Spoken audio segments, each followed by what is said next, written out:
साथियों, ये तस्वीर कल शाम को आई मेरे पास में 31 तारीख को। ये जंतर मंतर पे बैठे हुए कुछ भाई है और शायद ये एक्स सर्विसमैन मूवमेंट के लोग हैं जो आज भी जंतर मंतर पे कंटिन्यू धरना चल रहा है ओआरओपी का।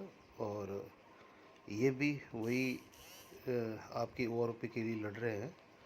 तो आप इनका सहयोग करना है, क्या करना है, आपको धोखा दिया क्या नहीं दिया, मैं ये सब नहीं जानता हूँ। लेकिन आपका धरना ओआरओपी का अभी जंतर मंतर पे चल रहा है। कुछ लोगों ने बंद कर दिया है लेकिन इन लोगों ने भी चालू रखा हुआ है। जय हिंद, जय भारत। साथियों, जय हिंद, जय भारत, वंदे मातरम, नमस्कार। मैं आपका साथी वेटरन ओम प्रकाश जाजड़ा, जैसलमेर से।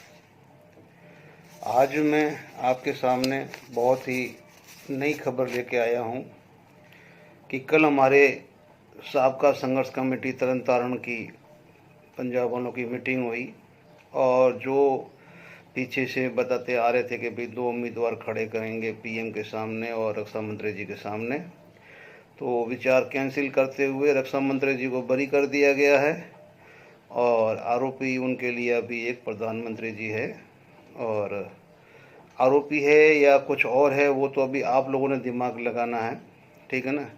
कि जैसे उन्होंने 14 महीने बोला है और परसों एक टीवी चैनल जे न्यूज़ के अंदर भाई गोपाल ने बोला है कि भाई हमारा तो सिर्फ 14 महीने सांकेतिक धरना था और सांकेतिक की परमिशन थी, सांकेतिक ही सब कुछ था और बाकी हम इतना पैसा नहीं था हमारे पास में कि हम लोग हैं जो हर समय बड़ी कॉल पे धरना कर पाते हैं। सही बोला उन्होंने, गलत नहीं, सही है।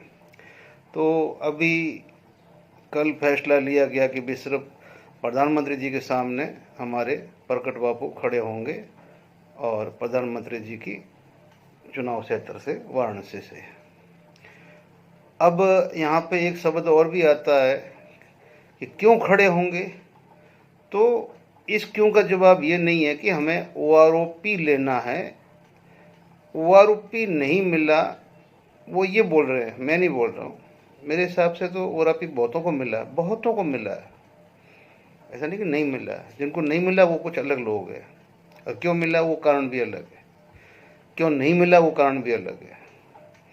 लेकिन ये जो खड़ा किया जा रहा है प्रकट बापू को, ये भी सांकेतिक विरोध के का ही एक दायरा है। सांकेतिक विरोध है, देश को संदेश देना चाहते हैं कि हमने पीएम के सामने कैंडिडेट खड़ा किया था, सांकेतिक विरोध है। बापू को जिताने के लिए नहीं करेंगे भी वो जीत के प्रधानमंत्री जी की कुर्सी पर बैठ जाए, ये विरोध नहीं उनका कि हमें वहां से उनको जीता के और पीएम की कुर्सी बिठाने, ऐसा कुछ नहीं है, सांकेतिक विरोध है। तो आप अब समझ जाओ कि वो फॉर्म भरने का और उदाहरण दे रहे हैं तेजपाल का, उस समय का माहौल कुछ और था, आज का माहौल कुछ और है। उस समय का मुद्दा कुछ था, आज का मुद्दा कुछ है। उसके बाद में फिर मेरे भाई साहब एक वीडियो बनाते हैं, उस वीडियो को 2 टाइटल देते हैं। एक में तो टाइटल देते हैं जिसको जनक जी चढ़ाते हैं यूट्यूब पे कि 20 फरवरी का नाम लोग ले रहे हैं, सावधान रहे। एक में वो लगाते हैं कि ओआरओपी का सब कुछ सपना चकनाचूर या सब कुछ समाप्त, कुछ नहीं बच गया है। और वो इस तरह से एक ही अपने वीडियो को 2 मतलब टाइटल से रिलीज़ करते हैं। अब उसमें वो भाई साहब एक बहुत अच्छी बात बोल रहे हैं कि भाई 3.5 लाख पंजाब के साबका सैनिकों का धन्यवाद करता हूँ जिन्होंने ये 14 महीने धरना चलाया, बाकी हिंदुस्तान के कोई लोग नहीं थे और भूला भटका कोई आ गया तो उसको भी धन्यवाद। लेकिन विशेष बात ये क्या कह गए कि ये 3.5 लाख लोग पंजाब से आए थे, इन्हीं लोगों के खर्चे से ये धरना 14 महीने चला है, बाकी किसी का कोई चंदा हमारे पास नहीं आया। अब बात तो करेंगे ना, जब वो खुद बात चंदे की करके वीडियो चढ़ा रहा है कि भाई देश में से कहीं से मेरे पास एक पैसा नहीं आया है, ना साहब के पास में आया हमारे से। आप उस वीडियो को सब देख सकते हैं, यूट्यूब पे घूम रहा है। देश के किसी सैनिक ने एक पैसा भी नहीं दिया उनको। जो दिया वो 3.5 लाख पंजाब के सैनिकों को, उन्हीं को धन्यवाद जाता है। क्यों कि ये आचार संहिता खत्म होने के बाद में वही फिर है जो वापस आपके धरने पे आएंगे। बाकी देश में तो धरना है ही कहाँ, बाकी लोग कोई कर ही नहीं रहे हैं और सही में नहीं कर रहे हैं। देखा जाए प्रधान जी ने तो अपना, पहलवान जी ने तो अपना खर्चा करके इनको प्लेटफॉर्म बना के दे दिया, उसके बाद में वो अपने काम में लग गए, लेकिन उन्होंने दिया तो सही, तो वो इस धर्म में हमारी तरफ से शामिल है। बाकी देश के जो आए, हो सकता है अभी डेली एक वीडियो दिखाता है कि वो आए ये लगा के गए, वो आए ये पर्दा लगा दिया, उसने ये लगा दिया, उनकी ये मनसा थी। यानी जो आए हैं उनके ऊपर भी आरोप लगा रहे हैं कि उनकी मनसा वो थी, क्योंकि वो आए, उन्होंने आके जब धरने पे पर्टिकुलर कुछ देखा, उनको गलत मिला, तो वो जाके अलग संगठन में शामिल हो गए। आए तो थे वो अच्छे के लिए, आपके साथ मिलने के लिए, लेकिन जब यहाँ आए उन्होंने देखा कि आपकी जो मनसा क्या है, जब मनसा उनको पता चली, तो वो जाके अलग संगठन में शामिल हो गए। अब उनको चाहे फेक संगठन कहो, चाहे चोर संगठन कहो, चाहे कुछ भी कहो, लेकिन वो तो हो गए शामिल। अब आप क्या कहोगे? तुम्हारे साहब का हुआ, कितने रंग है यार। यही आदमी एक दिन बैठ के बोल रहा था कि हाँ सुखदेव सिंह ने बोला है वो 6.5 लाख का पैसा हमारे पास में है। यही हरपाल भाई बोल रहे थे कि ये पैसा हमें जो किसी को देते हैं कोई आगे आ जाओ करने के लिए, और यही भाई बोल रहा कि देश में से किसी ने कोई एक पैसा भी इनको दिया नहीं है। तो हो सकता है कि वो 6.5 लाख भी पंजाब वालों के ही होंगे, उसमें बाकी देश का किसी का हिस्सा नहीं है। ये भाई खुद बोल रहा है, बोलो भाई, आपकी मर्जी है। लेकिन मैं बाकी देश के सारे पूर्व सैनिक संगठनों से एक अनुरोध करता हूं कि साहब लोगों, अगर कल सरकार आती है और जो ओआरओपी का दायरा यानी पैरामीटर जो सरकार ने निर्धारित किया है, उस दायरे के अंदर अगर वो कल आदेश जारी करती है डिस्ट्रिक्ट सोल्जर बोर्ड को कि उस हर एक सैनिक से जो इस दायरे में आता है और उस दायरे के अंदर उसको एक पैसा नहीं मिला है, वो अपना एफिडेविट सोल्जर बोर्ड में जमा करे ताकि उसको इंसाफ दिया जा सके। सपोज करो, ये मेरी अंदर की खबर मैं बता रहा हूँ, तो आप देखना कितने लोग सोल्जर बोर्ड में जाके अपना एफिडेविट जमा कराएंगे कि मेरे अकाउंट में एक पैसा भी नहीं आया, जो इस ओआरओपी की पैरामीटर यानी कि मैं दायरा बता रहा हूँ जो सरकार की शर्तों के अनुसार है। हाँ, अब हमें लड़ना किसके लिए है?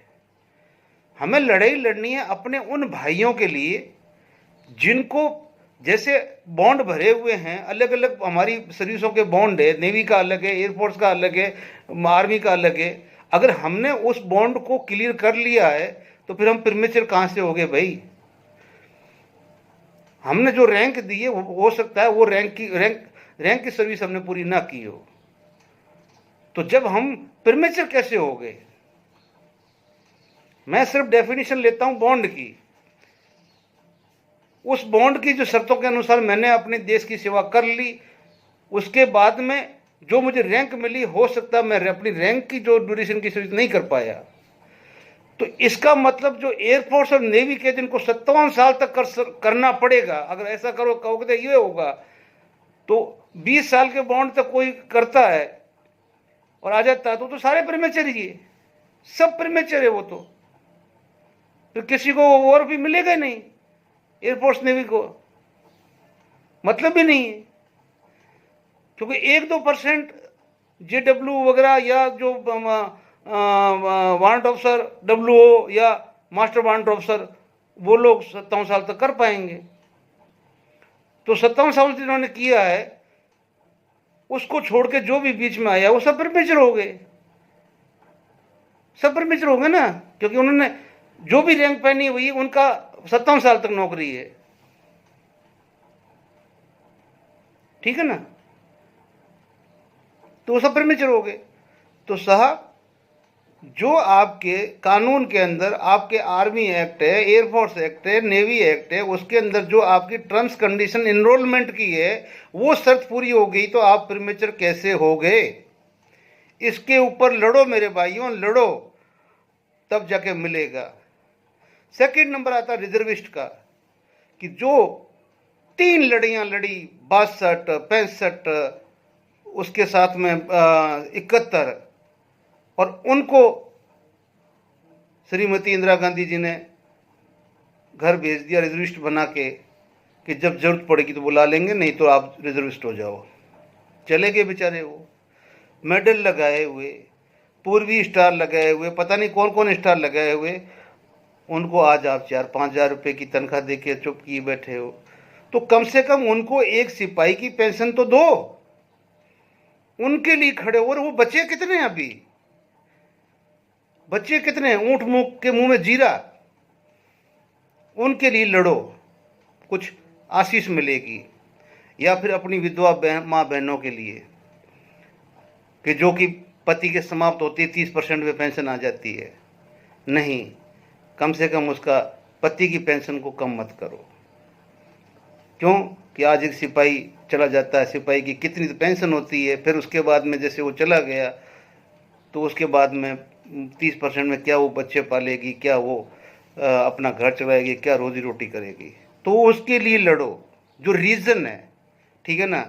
फिर विकलांगता, तो विकलांगता पेंशन के अंदर कोई भेदभाव ना हो। विकलांग चाहे अफसर हुआ हो, चाहे जवान हुआ हो, चाहे जेसी हुआ हो, जो भी विकलांग है, विकलांगता के भत्ते के अंदर कोई भी डिफरेंस नहीं होना चाहिए। जिस तरह की डिसेबिलिटी है उसका अमाउंट एक ही होना चाहिए, उसके ऊपर लड़ो, ठीक है ना। फिर आता है कि लड़ना है तो अब इस बात के लिए लड़ो कि साहब जोखिम भत्ता जो भी है वो जवान, जेसी ऑफिसर सबका एक अमाउंट होना चाहिए। जोखिम भत्ते में अप डाउन नहीं होना चाहिए। जोखिम भत्ता, अब लोग कोई एमएसपी को भी बना रहे हैं कि ये भी जोखिम भत्ता है। ठीक है, तो फिर इसका एमएसपी क्यों किया, मिलिट्री सर्विस अलाउंस क्यों नहीं किया, एमएसए कर देते। मिलिट्री सर्विस पे, दैट मीन कि मिलिट्री जिसने ज्वाइन किया है उसको मिलिट्री सर्विस की पे में शामिल किया, पे में, भत्ते में नहीं है, ये अलाउंस में नहीं है। अब यहाँ पे आपके पास टेक्निकल पॉइंट ये है कि अफसर को छोड़ो, चलो आपने दिया, बढ़िया किया, लेकिन जो एमएनएस जिसको वेपन ऑथराइज नहीं, ट्रेनिंग ऑथराइज नहीं, जिसको फील्ड ऑथराइज नहीं, जिसको सीआईएस ऑथराइज नहीं, जिसको फ्रंट वॉर ऑथराइज नहीं है, उसको आप जवान जेसीओ को ऊपर कैसे रखे हुए हो। दैट्स ऑल, ये है आपका। अब हम आते हैं आज के चुनाव के दौर के ऊपर। अरे भाइयों, बड़े बड़े वादे कर रहे थे, हम ये कर देंगे, वो कर देंगे, कद्दू में तीर मार देंगे, हम नोटा कर देंगे, वो करेंगे, हम अपना जय जवान जय किसान पार्टी को अपने 547 वो कैंडिडेट खड़े कर देंगे, मतलब पता नहीं क्या क्या चिल्लाते रहे हो, और आज उनकी पार्टियों की गाड़ी के आगे बैठ के घूम रहे हो। भाई नहीं,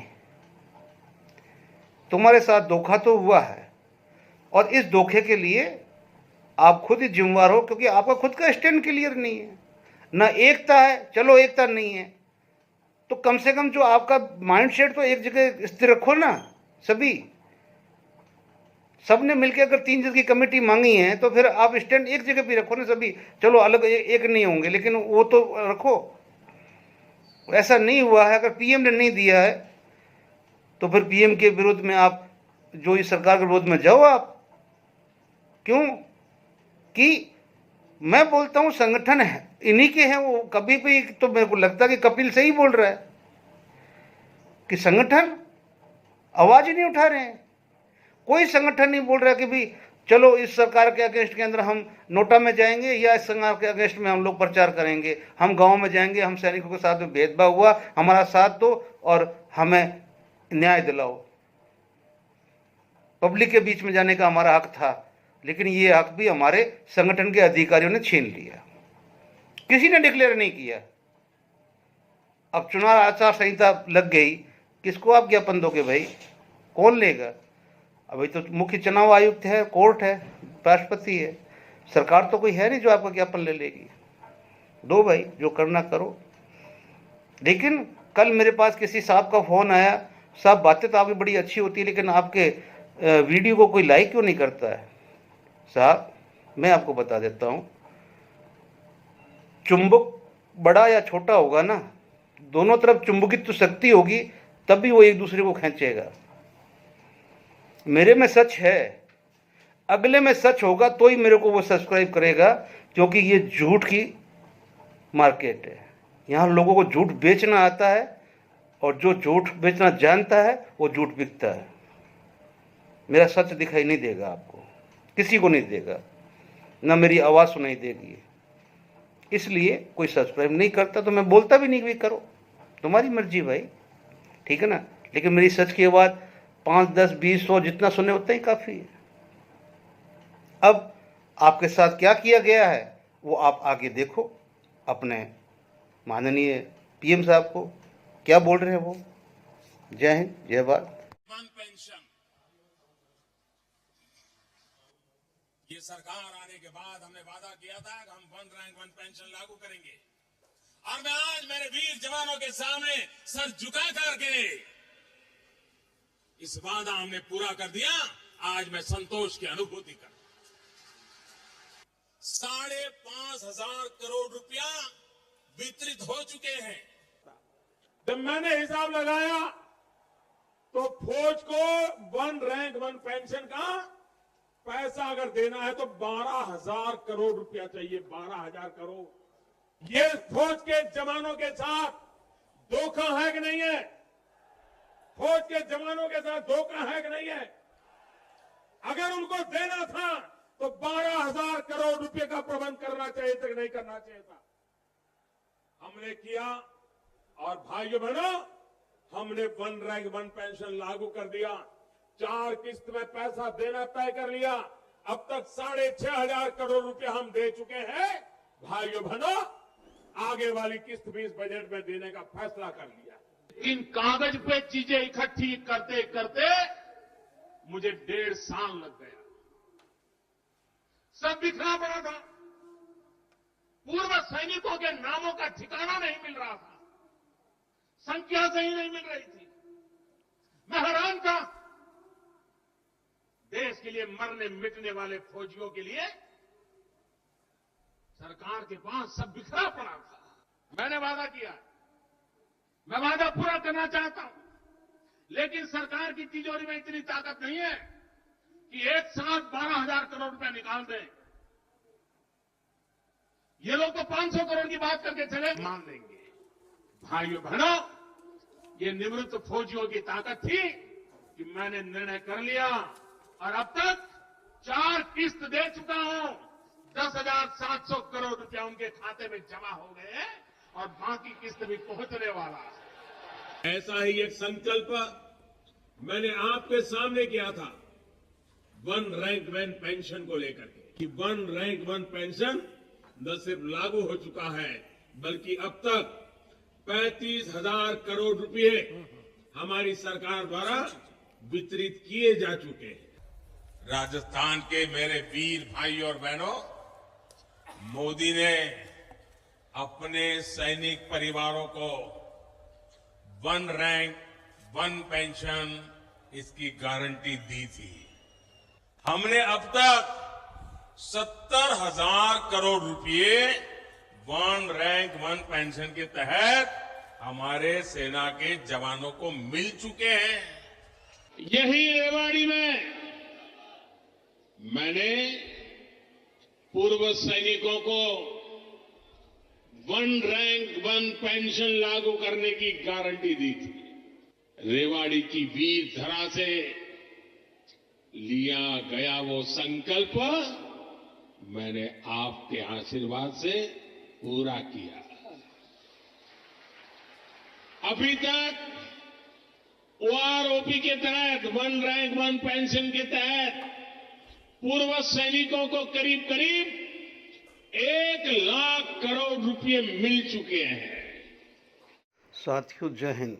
सैनिकों की अंतिम संस्कार सहायता योजना और सरल हो गई है, क्योंकि इस न्यूज़ में बताया गया है कि जो सेना का एक्सचेंज हेल्पलाइन नंबर था 1904 का दायरा बढ़ा दिया गया है। अब इस नंबर पे जैसे ही फ़ोन रिसीव हो गया, सेना का सीनियर अधिकारी नज़दीकतम स्टेशन हेडक्वार्टर को सूचित करेंगे और वो है जो आगे की कार्रवाई कैंटीन के पैसे और सैनिक के दाह संस्कार के समय उपस्थित होने वाले अपने सैन्य अधिकारियों को नियुक्त करेगा। और ये बहुत ही अच्छी योजना है जिसका विस्तार किया गया है, जिसके बारे में ये न्यूज़ है। सभी को पता होना चाहिए, जब भी ऐसा कोई हो जाए तो कृपया 1904 पे आप डायल करें और तब तक डायल करें जब तक कि कोई फ़ोन उठा ना लें। Thank you. जय हिंद, जय भारत।